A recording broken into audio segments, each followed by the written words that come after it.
So when you come on a Thursday night, food and beverages are all sort of set out for people to come and enjoy, and there's time for people to just be with one another, catch up. And then we move into an informal worship service. That concludes course one. And so that table that has been host to the food that we enjoyed at the very beginning is cleared away and set up once again as course two, which is the Eucharist. And we serve one another in a circle. And then we conclude the service, we pass the peace, and then begins course three, which the elements are cleared off again and dessert is brought out. Holy Spirit was started probably about 10 years ago. It started off as a Lenten study group. There were a number of almost hip Episcopalians living in Silver Lake who belonged to other churches, but there was nothing in Silver Lake. So the Wednesday of Easter week, we had a Eucharist, our first one. And there was a lot of people who just thought this was pretty cool, having this being midweek that was close by. So we decided to go on and have a Eucharist on Wednesday.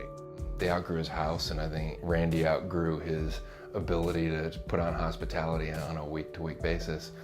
And then for 3 years, rented a studio space above a bar in Silver Lake. And that lasted up until this past January, where we actually made a decision to move into a church space.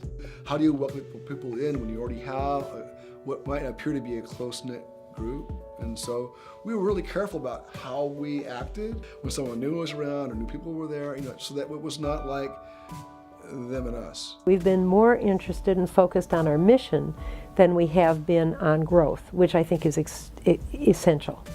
When you become focused on growth, you kind of lose sight of what we're really about. What Jesus is all about, for sure, is being available to the world in mission, to connect God's promise to all people. It is a collective leadership. There isn't somebody absolutely in charge, and it's clergy-free. I mean, clergy go to Holy Spirit, but they're not in charge, they're not responsible. It's not about titles or a position, it's about community.